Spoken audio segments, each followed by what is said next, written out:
Okay, we're getting ready to, Rob's getting ready to start us live here.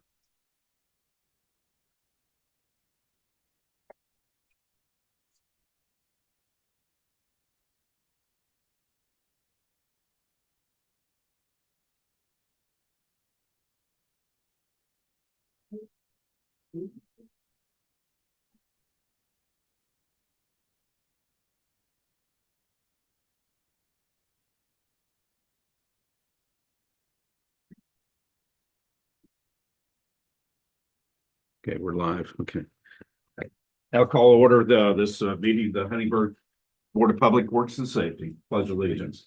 Pledge allegiance to the flag of the United States of America and to the republic for which it stands, one nation under God, indivisible, with liberty and justice for all.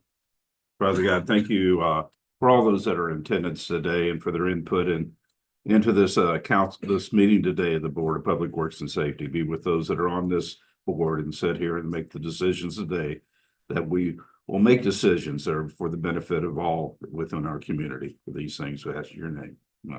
Amen. All had a chance to see the minutes. Do I hear a motion to approve or any amendments? There's two.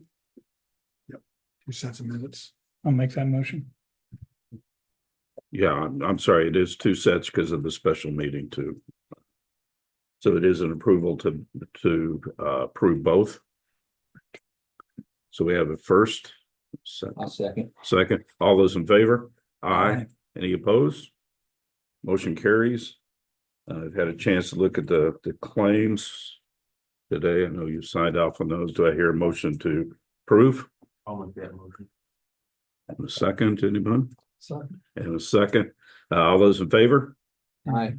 Any opposed? All right, thank you. We did have some large claims in there. We'll talk about those a little bit later. We have a representative here from Commonwealth kind of is going to go through the review process for the invoices and billing for the wastewater treatment plant. We'll get those under the clerk treasurer area, but thank you for attending today.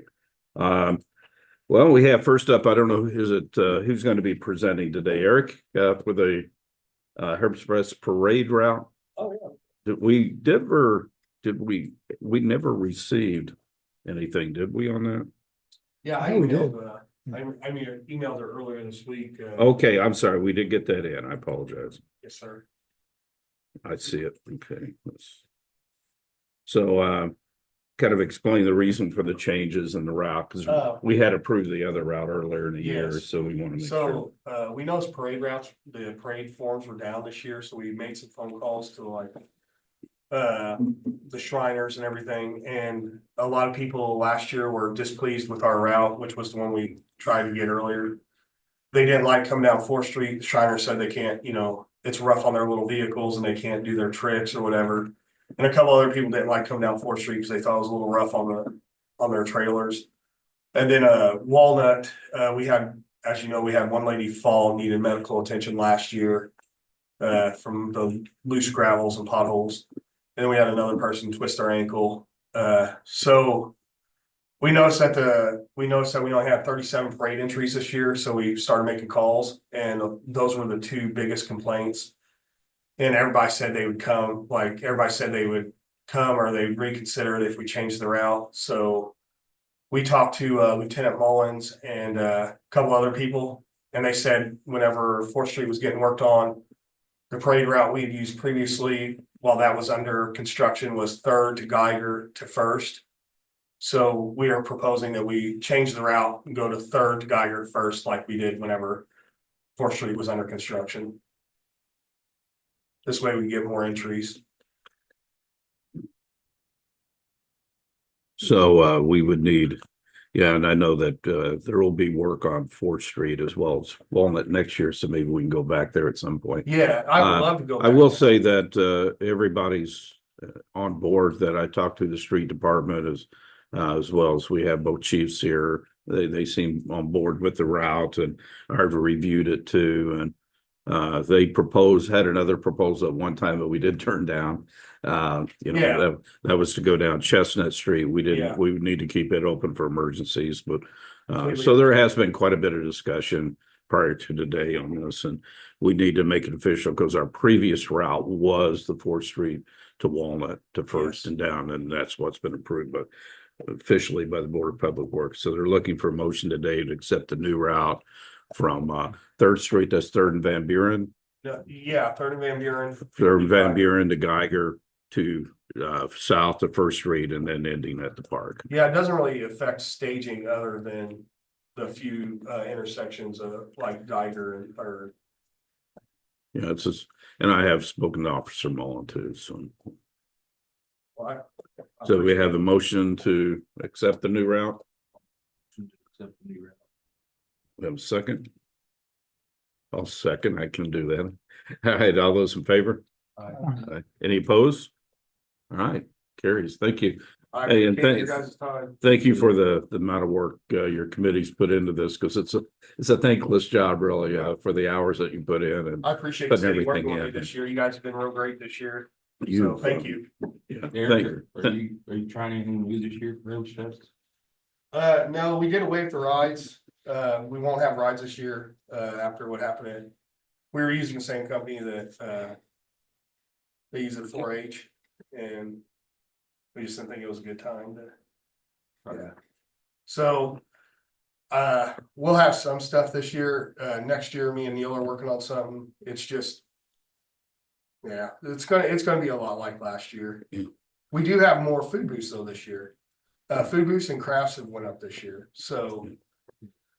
It should be a good time. You know, I think it's not official yet, but one of the things we're looking at is a regional softball tournament, an all-day women's softball tournament on the Saturday at the fair at the League Stadium. Yep. Will be a free will offering, so the tickets won't be sold, so it'll be family friendly, affordable. It's based upon donations. Probably bring in several hundred people that day. Yeah, If not, great. if not over 1,000. So it'd be a great day. The concessions will be there Yep. with the Herbs Fest and I've already started working Everything. on next year. We're working with Carrie. Hopefully next year we can do a half pot. I know we probably missed it this year during the fest, but you know, this is a tournament that's normally done at the Field of Dreams. They're still going to do the co-ed one there, and they're going to do the women's here and the men's, I think, up in I think that's great. Bloomington somewhere, but they have 3 different classes, and they usually bring a women's team from Ohio, the Ohio Amish. They play in their Amish outfits, and I guess they beat everybody up. So they have a big following of Amish people that come with them. So it's a lot of fun. And that should be great for Washington, Montgomery. I think that will a lot of the Amish there too. So we're hoping that everybody's going to be, that we can work that out. But I think it'll be a nice thing for the Herbs Fest. Well, I appreciate it. Thank If you. you guys need anything from me, always reach out. Thanks, Eric. Thank you. We also have the pumpkin stroller, but I see pumpkins all over downtown. So I guess it's time. It's coming up soon. Tomorrow. Sunday. Okay. So, thank you, Catherine. Yes, hello, I'm Catherine Wilder, with Secretary with the Huntingburg Merchants Association, and I am here to ask for approval of our events application for the pumpkin stroll Saturday and Sunday. There's a couple papers if you want to see any of the activities and food booths and such that are going on. Saturday, 10 a.m. to 7 p.m. and then Sunday noon to 5. And on our events application, I had requested the 4th Street to be closed on Friday tomorrow. Both ends. And Jason has that on his calendar too, so. Starting what time? What time? Saturday, 10 a.m. to 7 p.m. And then on Sunday will be noon to 5. We have quite a few, as you can see on the list there, of different not-for-profit organizations that are coming in with food booths and different craft items. The Pumpkin Patch, Family Roots, and Tri-Kappa sorority are going to be doing that together right at the top of front of Market Street Park, more so on the street, but right there at the front of the park. Wickham Ranch will be set up on the west end of 4th Street with a petting zoo. Got face painting, and that will just be on Sunday. Live music, that will be on, on Saturday and Sunday. And that will be set up right in front of Firefly Boutique. Any questions? No. Now, I'm sorry, Chief, have you looked at the layout or? No, I haven't seen anything on this, but, are you going to close at 231 on the west side? As close to 231 as we can get. I mean, are you using the big gates? We'll use the temporary barricades on the Old National Bank side. Right there by Sheridan London, Correct. so they can still get into Old National. Yeah. Yeah, because we don't want to block Old National's access. And then we'll also use the temporary barricades at Yard Goat Alley, correct? Yes. So that fire trucks can still get in. And Old National has had a representative at the meetings too, Yes. so. You're not doing the igloos this time? No, that's won't happen again until Christmas stroll time. Yes. Those have proven to be more of a winter hit, Yeah, I not didn't so fit, you much. probably bake in them this weekend. And the reason for the Friday closing is really from our staffing standpoint with the street department to get those down early. So what we need approval is to close that beginning Friday afternoon up to Monday morning. Correct. And will those be taken down then? So we need a motion to do so. Do I'll make that motion. we have a second? Also, All those in favor? Aye. Any opposed?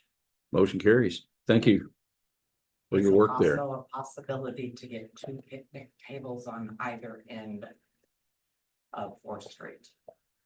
On both ends or? Yes, Okay, yes. yeah, 2 on each end? Yes, Even though it's not part of the event, we do have extra people coming to the farmers market from 7-Eleven on Saturday. And I know we have an orchard coming and a few other things, and mainly because of the pumpkin stroll and the crowd that you're gonna have, hopefully, and and I that believe people are coming. DH and Farmers Market was going to reach out to the people that come to Farmers Market if they have anything left over at the end of that on Saturday, if they want to come up to 4th Street to continue to sell their items, they're more than welcome to do so. I plan on it, so. Good deal, good deal.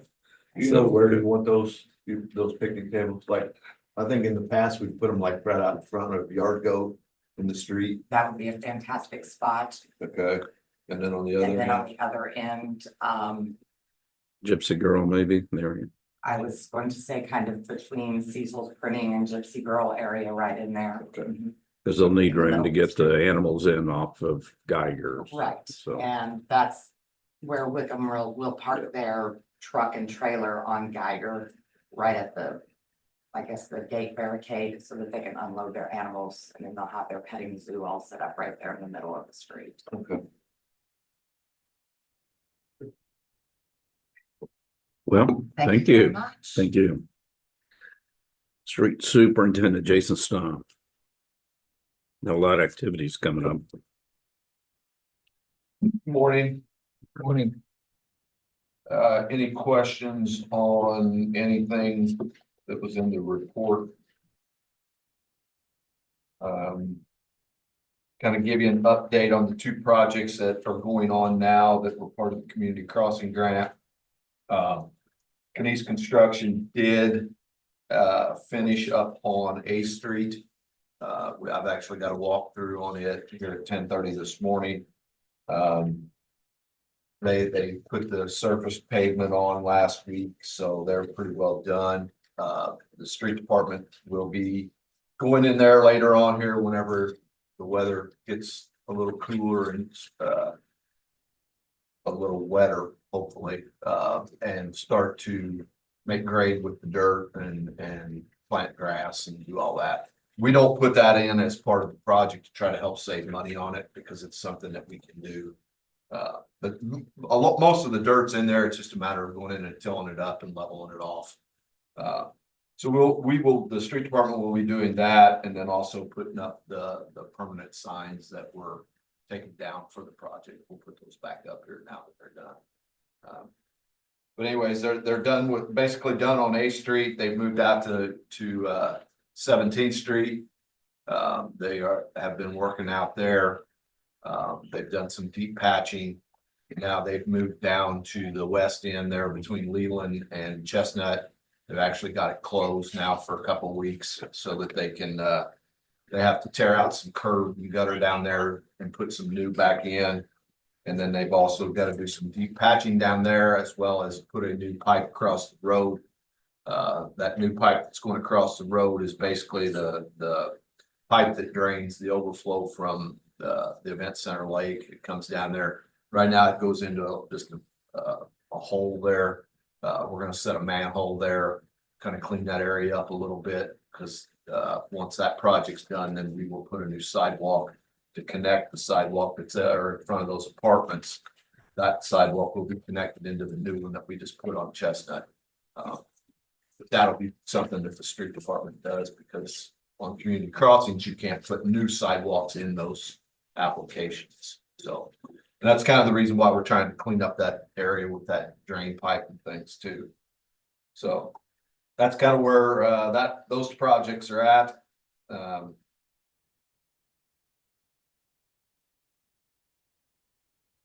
And I mean, we've been busy out at the at Hunter's Crossing trying to get the path, sidewalk, the parking lot, and the fishing pier done. We've got to get that done here by the end of the month. Shouldn't be a problem. We're waiting on a few boards from Steinkamp's for the flooring of the fishing pier, and then we've got to build the railing on the front, which won't take too long. I think we're actually going to make a couple concrete pours out there today on the parking lot side of it. There's 3 pours there to make 2 of them today, I think, and then the other one maybe Friday or Monday. So that's basically where we've been spending a lot of time out there. We did put a new storm sewer in up here on Clay Street in preparation for that project. We are done with that now. That one's ready to be started by the contractor whenever they have time to start on it. Other than that, that was pretty well what I had on the report. We are going in to help purchase a new hammer for the skid loader that the city has. The old hammer that we had, it's basically owned by, I think, 5 departments. So the new one's going to be split 5 ways. And I haven't seen the final estimate or quote on it. I think it's going to be around, what was it? Was it Amy? Was it like $200 or $300 a department? So It's just over 10,000 total. right. It was over $10,000 total for the hammer. The John Rudepeller with the energy department, he kind of run the thing. I mean, he's the one when I got the quotes and everything. So, but they called and asked if we were willing to do it. And I said, well, I mean, we don't use it a lot, but we do need it at times. So just wanted to pass that along to you guys to let you know that we are purchasing that. And the last thing I have, Seal Master will be here Monday to start putting liquid road down on 3 streets. That will be the 3 streets that when we do that, the streets will be closed to all traffic, other than, you know, if there's an emergency or something, they can drive on it. But other than that, those 3 streets will be closed, and those streets are Chestnut Street from 19th to Phoenix, Cordy Lane over here from 12th down to 8th, and then on 9th Street from Cordy Lane to Jackson. We kind of added that one because we're not sure exactly how much material we're going to have. We may have enough material to do all that one. We basically bought 2 truckloads of the material. It's hard to determine how much it's going to take on Chestnut because it's already got some of it on there. You know, they said it's very hard to determine how much. So we basically threw that 3rd Street in there in case we do have some left over, so that we can use up what we're paying for. Part of the process, of course, dispatch has been informed of the street closing, the schools, Yeah, I've been talking with all. post office, anybody that may utilize that. So there are emergency plans in place, I guess. or Yeah, it'll contingency basically be plans. closed from 8 in the morning. We're not starting till 8 to let the school buses make their route through in the morning. And then we'll open it all back up around 5 o'clock in the evening once this stuff dries and it's suitable to drive on there. So. That's what the plan is with that. Any questions? All I got. Thank you, thank you. Well, I know Brad is out today. That's. If you want to come up and do your report, I think you've got a couple of requests this morning.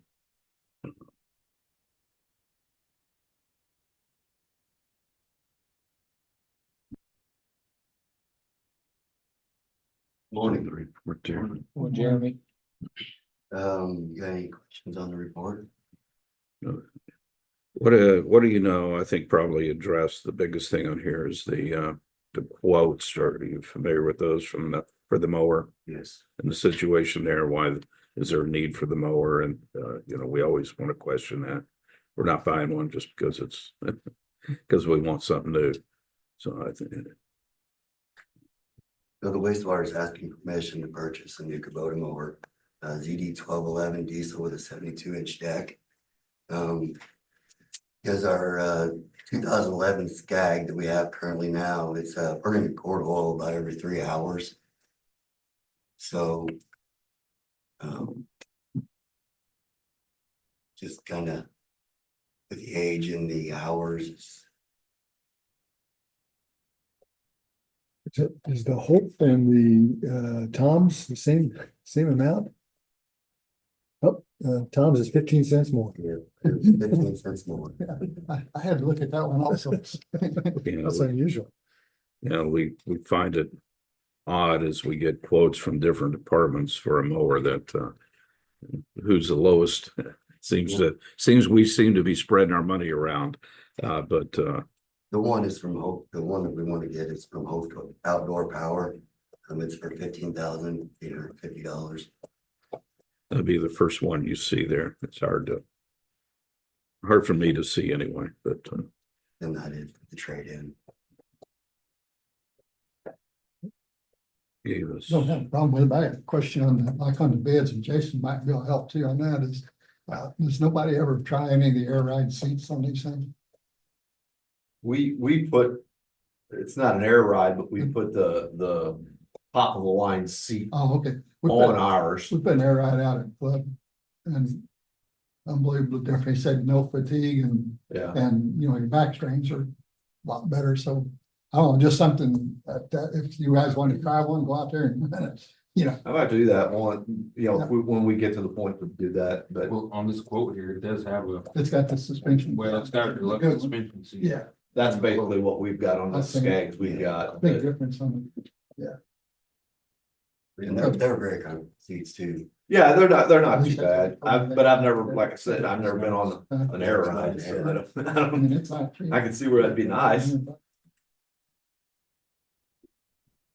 But anyway, just thought. There's just, the thing that still astounds me is that we get a $4,900 discount from one and $1,400 from another. It's still their lowest bid, I guess, but it varies. So what we need is a motion to approve the purchase of that, that will of course come out of, the wastewater treatment plant budget. I'll make the motion to buy the lawnmower from Hope Outdoor. We have a second. I'll second that. First, second, all those in favor? Aye. Any opposed? Thank you. Motion carries. Thank you. Thank you. Thank you for taking over for Brad today. All right, thank you. We have Police Chief Brad Kramer up next. Good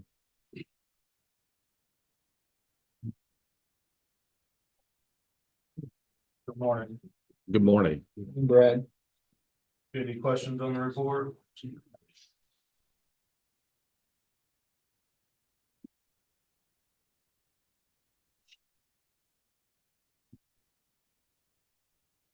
No questions?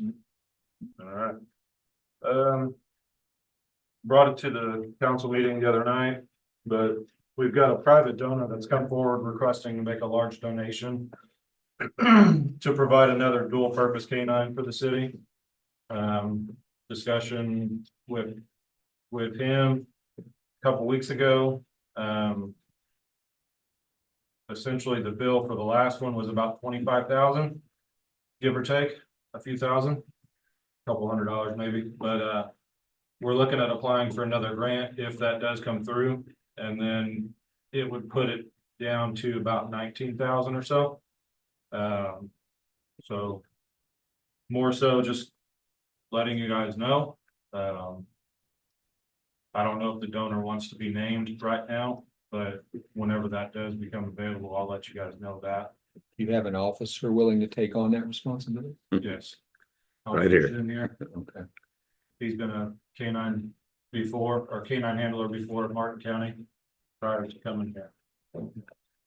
So, and it would, I don't know what kind of dog we would get as far as selection, but the sooner we get into registration with the same kennel that we used for Jorge's dog, the higher the pick we get. So if we register now for, say, March of next year, we would be more than likely we'd be pick number 1.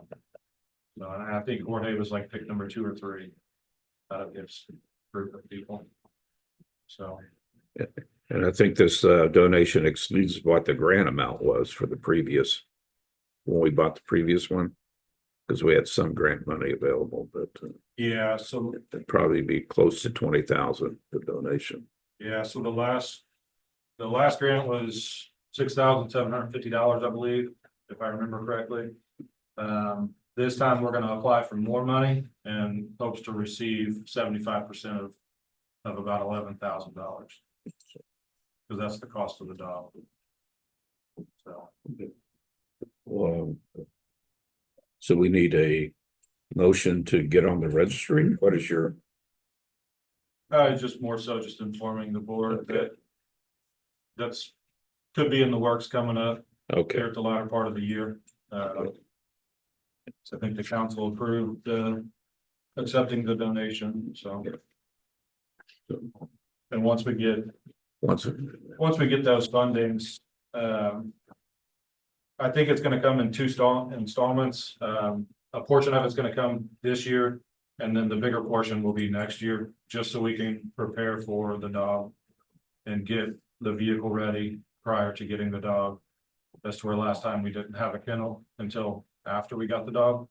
So just want to be ready for it. The kennel before the dog this time. Yeah. I just want to thank the police for their extra patrols in the school zones, because that started since really our last meeting, and it's been noticeable. I don't think we found any offenses, or according to your report, in that area, but it has been noticed. I live in that area, so I noticed the slowing down of traffic. Yep. I think it's helped. Get very few accidents out there since that was started too, so. Secondly, I've got 2 guys that want to become reserves. One of them, the first one is Adam Bauer. He's retired JPD after 20 years, brings a lot of experience. He's a primary instructor and also a firearms instructor as well. He was a canine handler as well. And then the second one, he's already an auxiliary officer for us, Jamie Rashi.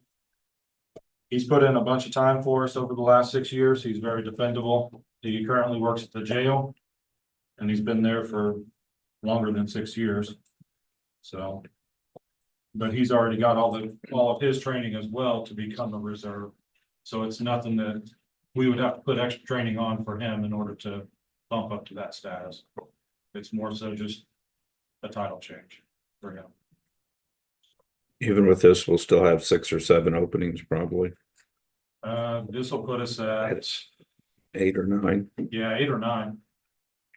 I think it's 50, the ordinance allows 15 of them. And into the ordinance, the mayor makes the appointments, the reserve officers, subject to the council's approval. The council approved these 2 appointments at its last meeting. It's just as a matter of courtesy, Chief Kramer wanted to bring this before the board, let you know that he's going to add these 2 individuals, or let's ask the mayor to add these 2 individuals.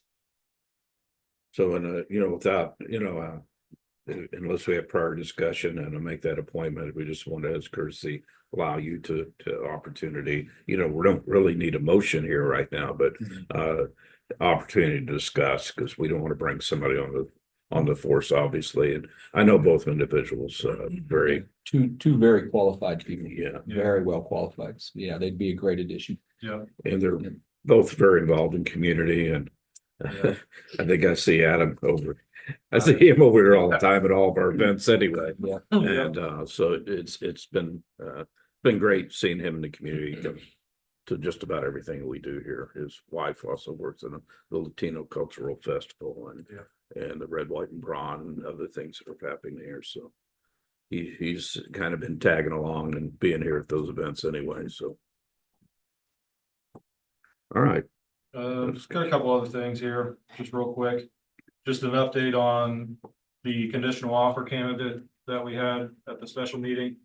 The normal public medical or public safety medical location where we send them for perf, they weren't gonna be able to get to them until October 2nd. I wasn't happy with that, so I started doing some calling and I was able to get him in down at Evansville at September 12th. 2 weeks faster, it's 2 weeks faster we get an officer. So he is scheduled to fly up on Wednesday, go to that, and then fly back down to Florida on Saturday after that. So he's gonna spend a little bit of time with his family up here while he's here, and then we should know the results from that the following week. And hopefully we'll get a good report. So, and then also on October 2nd, we're gonna do another Coffee with the Cop. That one's actually National Coffee with the Cop Day. 8 to 10 at the Huntingburg Grind Coffee and Tea Company again. We didn't have a lot of people last time, but it was definitely successful just because of everything that came from it. So we're hoping more people will come and communicate. So your concerns, questions, anything like that. So, and then the last thing I've got is, I don't know if you guys are familiar with what had happened at our department in the past, but we had dealt with a mold issue in one of our offices shortly after we moved back into there. I think it was 2017, 2018, we had to shut down one of our detectives' office because of a mold issue. Something to do with the duct line sweating. RG came in here last month. I believe we have solved that. Just because of the space above the drop ceiling was not air conditioned and it was probably like 200 degrees. And whenever we changed the returns on the air, it drastically dropped that. But you could feel the temperature change in the room below, trying to air condition that, just circulating air. So I think we've solved it. I'm hopeful. So we don't have any more issues with mold or anything like that. So other than that, that's all I got. Well, while the chief is here, I think there's one of the things, the chief is recommending to the council, and the council put on first reading an ordinance that would change some of the fees that the police department collects. There's some modest increases that the chief is recommending just based upon inflation. Automobile crash reports that's a standard fee throughout the state, $8. That's not changing. He's recommending that photographs that are requested on a digital or other electronic media increase from $8 to $20 just because of the cost of the media. And then photos that are transmitted electronically would go from $5 to $10. And I'm sorry you don't have this. I thought we had it on board back. We didn't. Incident reports would go from $8 to $15. Local criminal history checks stay at $5. And then finally, we're adding a new fee. If there's a request for video from body cam or automobile cameras, that's $150. And I'll let the chief explain why that fee is necessary. Yeah, so to hit the other ones first, we changed the photos from prints, because we never get a request for prints, and there's no reason to keep a printer just for that. They can take them to CVS and print them off themselves. But we'll send them to them through email. As far as the USB one, we will provide the USB. We will never take somebody else's USB and stick it on our computer just because of any kind of spyware or antivirus stuff, whatever. As far as the body cam footage, the in-car camera footage, anytime we get any kind of request with that, more than likely it's a lengthy video and we have to do redaction, because if there's juveniles in it, if there's other people that are involved in it, we have to redact their faces out of that. And that is quite an extensive process, which could take us several hours. And then to provide the amount of media on a sufficient device, whether that be a USB or a micro USB or something like that, that's going to be expensive as well. So that would cover the cost of that. So the council has just approved this on first reading, but they're would like to have your recommendations for final approval of these changes. Yeah, approval has been, I'd say delayed, so to speak, prior to your approval. So we would, to approve these fees, we would need a motion to accept those as written. Obviously, if you have any discussion or questions about those prior to that, but if not, I'm looking for a motion to accept. I'll make the motion. Do we have a second? I'll second. All those in favor? Aye. Any opposed? All right, motion carries. Thank you. So yeah, thank you guys. Now we have Fire Chief Don Heim.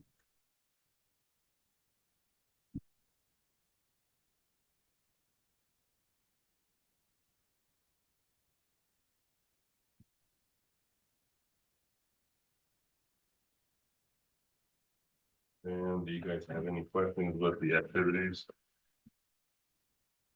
for the month of August?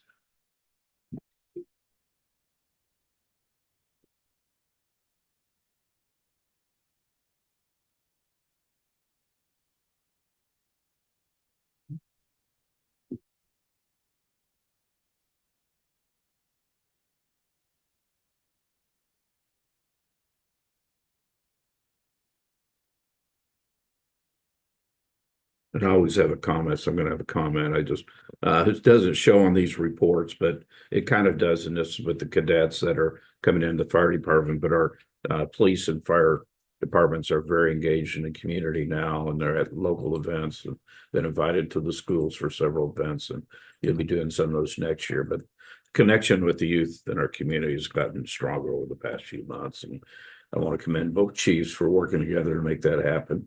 It's been an important part of I think the city's even comprehensive plan of engaging youth more into the city events. So you that serve on boards, I kind of ask you to also look at opportunities for you to be at least there as a non-voting member of the boards, obviously, but get more involved. So thank you for that. So yeah, Brandon and Michael, they've come to our last two meetings and they're very anxious. They're in the Pike Central co-op class that Macy did 2 years ago. I asked about starting this kind of program. Macy stayed in public safety. She's a corrections officer at Branchville. So that's a good part, is we're trying to maintain and promote public safety. So I have Michael Sandoval and Brandon Mejia, good young men, and they're having fun and they want to help. So they just started. I've also talked to several business owners on the south side of 4th Street. I will be starting some going down, pre-planning, getting all the information on our buildings there and getting it documented. I'll be starting that probably in the next week or two, and trying to get that done as quickly as possible, get 4th Street done. I have several of our factory. I still have several more to go. But I'm gonna try to work on the downtown right now. We're almost done with hose testing. We have 2 trucks to go. We've done miles of hose. And it's been a good process, and we found some places for improvements during this process. And the last thing I have is approval pending that I don't have any more surprises toward the end of the year, but I may not order it now if I get approval, but maybe something toward the end of the year. Is a fire extinguisher trainer. Just Tuesday, I had 8th graders at the firehouse, and I borrowed a trainer from District 10, and it was the same one that we used at our family day. And if you hit the pilot with, I gotta tell people where to aim, and they hit the pilot, and then it's done for the day because it has to dry out before it can be relit. So the other choice is to get a barrel and diesel fuel. It's dirty, it stinks. It's not convenient to tote around to different places for training. So the other option is this electronic version. There's only one vendor in the state that sells this, because I did look to see if there's any other vendors, but and I gave you the price there. It's $14,500 is the price. And we have used, Vincennes has had theirs for a long time, because they had it when I was teaching in Vincennes. So 10, 12 years ago, they had this. But we have currently used it in the past year. It's really a nice way to do that community education, that public ed part for the community risk reduction aspect of the fire service. So I'm just looking at, if funds are good, that I have permission, that I'm looking for permission to be able to purchase that, because it's over the 10,000 amount. So if you want to give approval, the minute should reflect that, there were quotes weren't obtained, because it's a single source, item. There's only one source for this item, so that's why there were 3 quotes solicited. I checked with 3 other companies, and none of my other companies in the state, and those are the big sellers of the state. So I did check with, so a total of 4 companies. So there are 2 parts of this, accepting the purchase, but also accepting the sole source bid as the acceptable bid. So we have a motion for this, or any discussion? This is something that's very vital when they're training with local organizations, the schools, businesses, people that receive fire training around here. And I know when I was with the not-for-profit, this was very important to us with our preschools, and we utilized different fire departments for that training, but there was something that we did annually and took serious. So it's So we need one motion to. One motion. we can do one, two. That motion would be to accept it as a sole source supplier and accept the bid and the purchase. I'll make that motion. The quote and the purchase, I should say. I'll second it. All right. All those in favor? Aye. Any opposed? Motion carries. Thank you, Chief. Any other questions?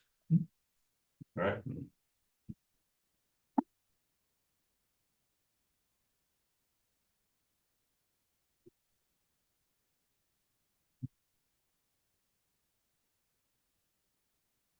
Everyone receive the reports. Any questions? How many lots left out in Hunter's Crossing? Beg your pardon? How many lots they got left in Hunter's Crossing? I think they're down to 4. Down to 4. I believe it's 4 or 5, but I'm pretty sure it's down to 4. What was the total number of homes? 144. 140. Would be 144 build out. So they're under construction or completed 140 or 140 at this point.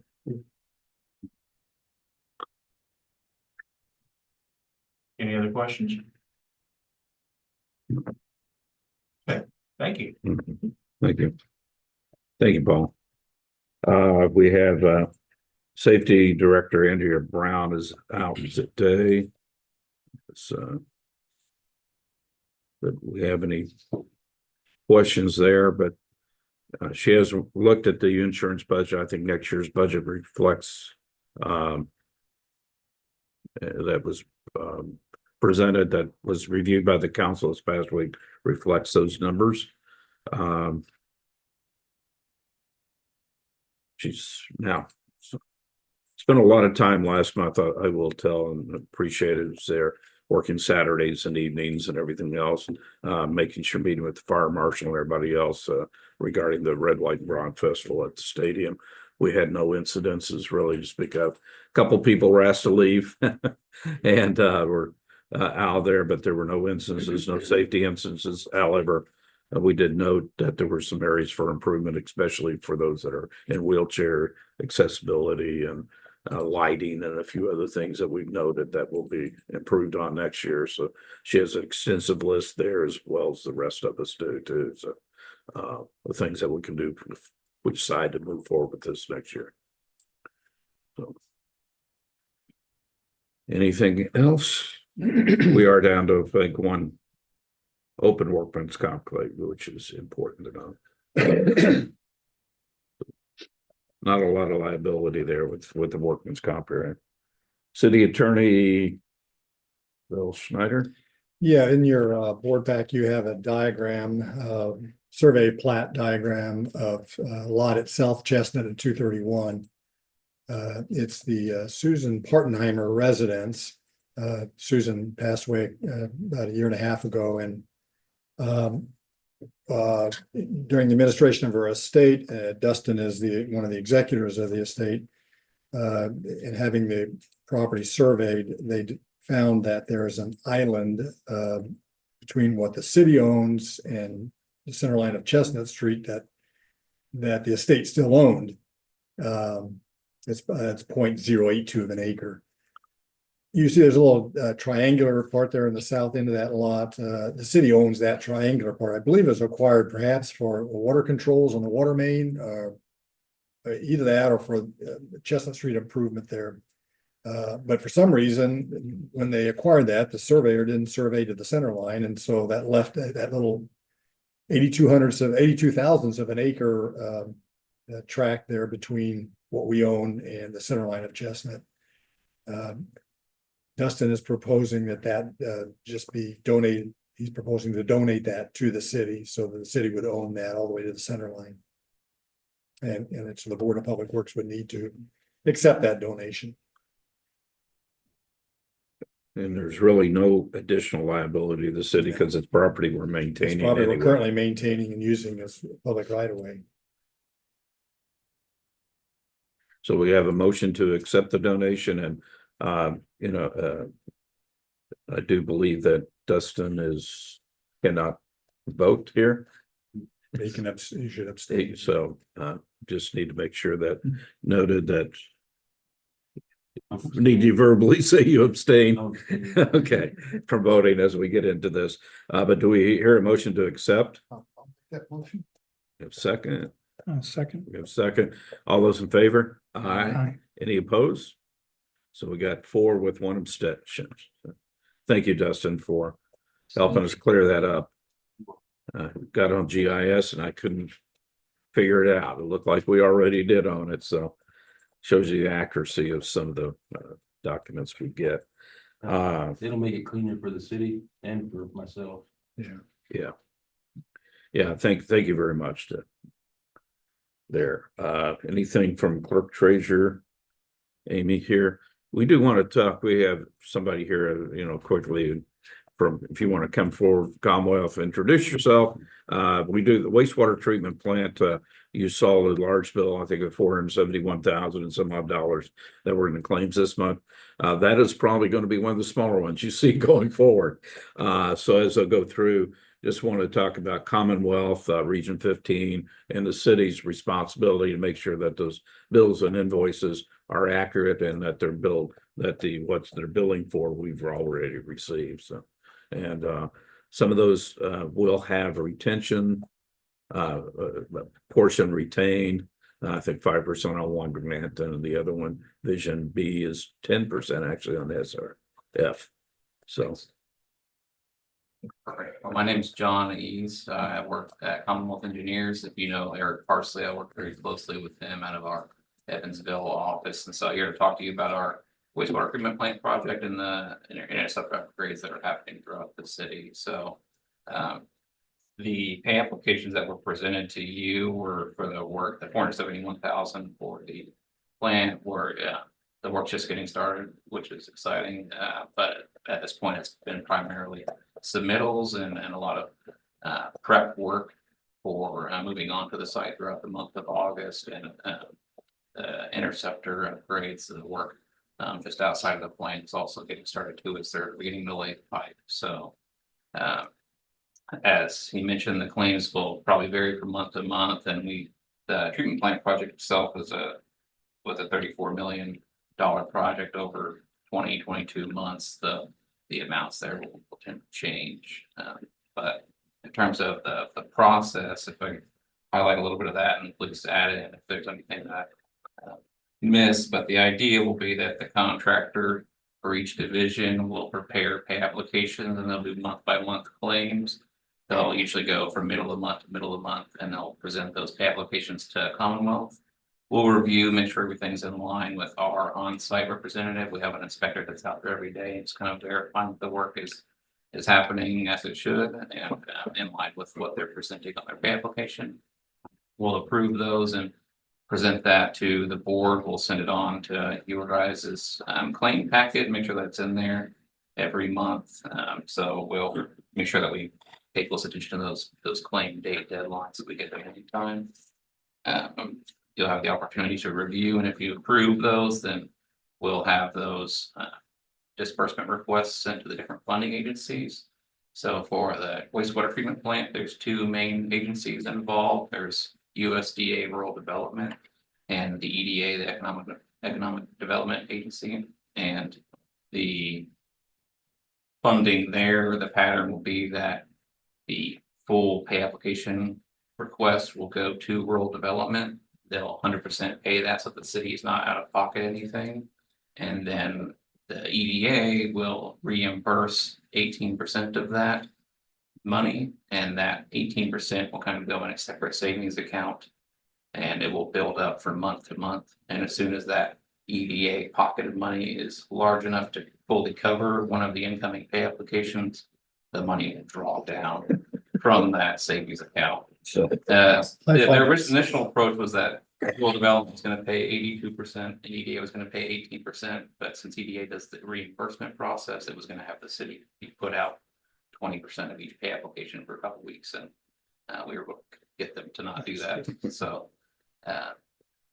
with that, the EDA will kind of repeat this process until we hit 90% of their contribution. So they contributed just over $3 million to the project. So once they get about $2.8 million contributed, they'll stop, and they'll keep that last 10% as a retainage. So the idea being that they're just going to hold on to that money till the project's done and make sure that everything goes over smoothly, and they'll hold on to the last 10%. Throughout that process, rural development will also hold back 5%. So it'll be sort of a chunk of change at the end that will sort of use as leverage to make sure the project is fully completed. Vision B, which is a little different, that's really, I'd say anything outside the plant is SRF related, but we'll also have fees paid to the engineering as part of our contract with them. So you'll see we are protected not only through the bonding system, but also through the holdback that we're retainage that we hold back from the payments. Any questions I can help answer? Because I think everything comes out to about 42 million actually, but when you look at engineering fees and Division B and everything else. So. Not including the interest. Sure.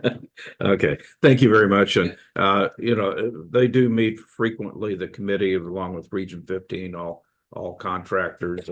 Tom usually run the meetings, and but if you're free to attend any of those meetings, those update meetings as Board of Public Works Safety, I would actually encourage you to come some periodically to see the process.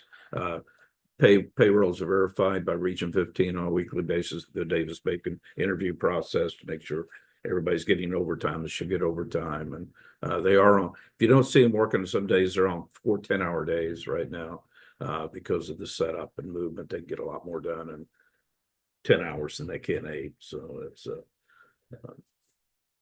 you won't see them out there on Fridays. Yeah, one division's doing the 410s and the guys at the plant are doing 5/8, so we'll kind of be in and out. Making sure that we're there for all those bits. And you're mentioning the progress meetings that we'll typically hold those right after the Board of Works meetings, I think around 10 o'clock. So if you're ever interested, they'll be right after, not today, we had ours yesterday just due to scheduling conflicts, but in the future, they'll be at 10 o'clock over at the treatment plant site. So if you're ever interested, you're welcome to come by and see the progress. So there'll be 2 progress meetings, one on Division A and then one on Division B. Yep. Separate meetings.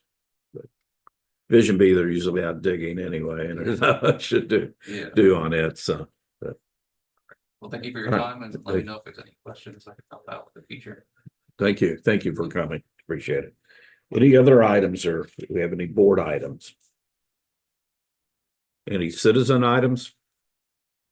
Do I hear a motion to adjourn?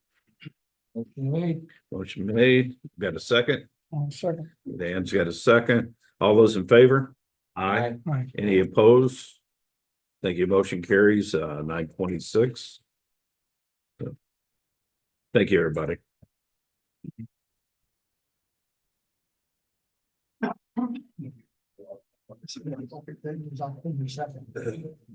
Yes. We're all there. Not even we're all in one space. Is that? Well, they don't have to worry about being wrong with that during that time. Nope. Yeah.